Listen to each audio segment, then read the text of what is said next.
बे समाव नोंथांमोना बड'लेण्ड बुब्लिनि गेजेरजों बाक्सा जिल्लानि NDB मुंख्लं नखरफोरनि फारिलाइखौ बे समाव नोंथांमोननि गेजेराव लानानै फैदों। दुखु आफोदनि गेजेरजों मुंख्लं नखरफोरनि जि दुखु आफोद बिथांमोननि जे NDB जाय बिथांमोना गावनि फिसाय आरो गावनि नखर बे नखरनि गार्जेनखौ खोमा जानांबाय बिथांमोननि जे बिथांमोननि मुंख्लं नखरफोर बे नखरफोरा बे समाव BTR सोरखारनिफ्राय अनसुंथाइखौ फैगौ 3 एप्रिल 2023 मायथाइनि BTC सेक्रेटारियेट 2 रिंगायाव राननाय जागोन आरो बेनिनो नोंथांमोनो बे समाव बाक्सा आरो तामुलपुर बे मोननै जिल्लानि मुं फारिलाइखौ नोंथांमोननि गेजेराव नैबे समाव लानानै फैदों। बाक्सा आरो तामुलपुरा आथिखालाव तामुलपुरा जिल्ला महराव गैला थेवब्लाबो नैबे समाव नोंथांमोना जोंनि मुं फारिलाइ बायदि नोंथांमोननि गेजेराव लानानै फैदों बाक्सा आरो तामुलपुर बे मोननै जायगानि बे मोननै जिल्लानि मुं फारिलाइफोरखौ नोंथांमोननि गेजेराव लानानै फैदों। बाक्सा महरै नोजोर होयोब्ला गासै 22 मुंख्लं नखरा बे मुंख्लं नखरा बे अनसुंथाइखौ थामहिनबा चेकखौ फैगौ 3 एप्रिलनि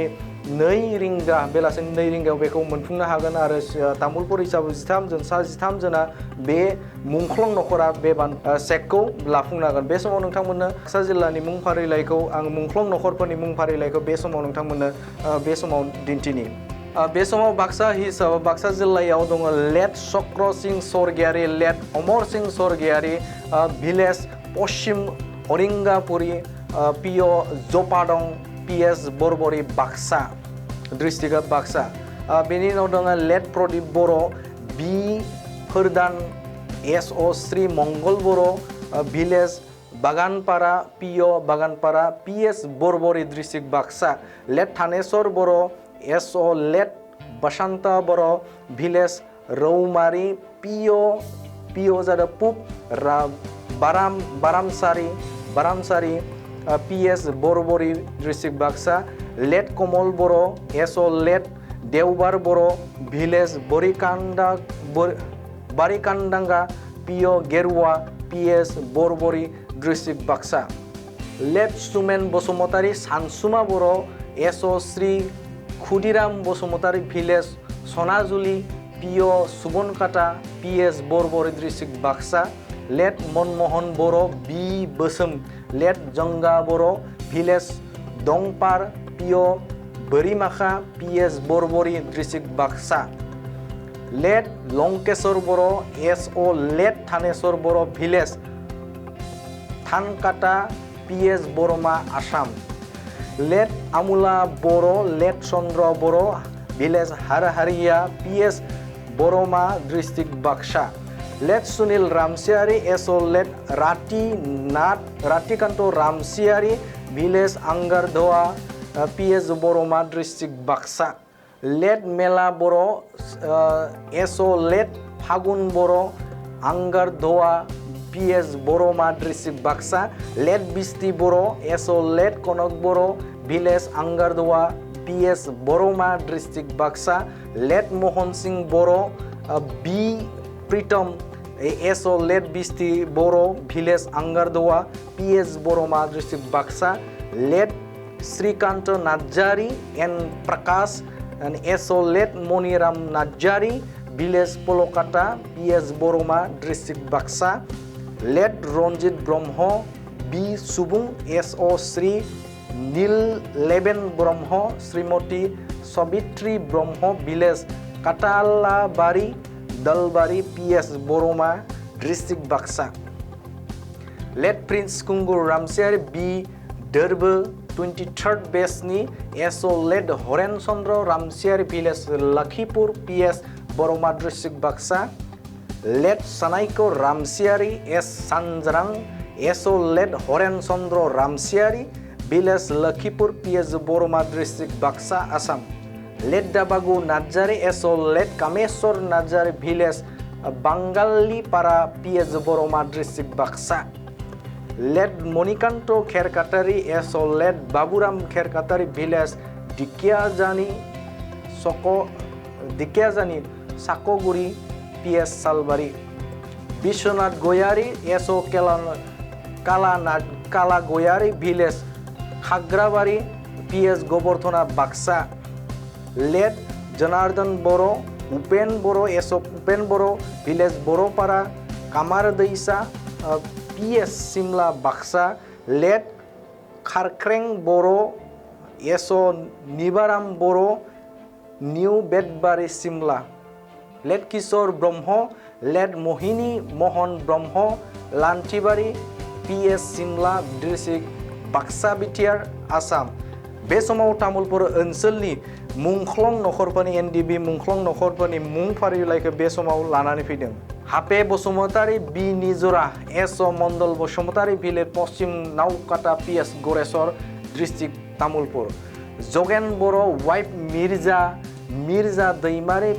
village Pub Naokata Khaira Jhara PS Goreswar district Tamulpur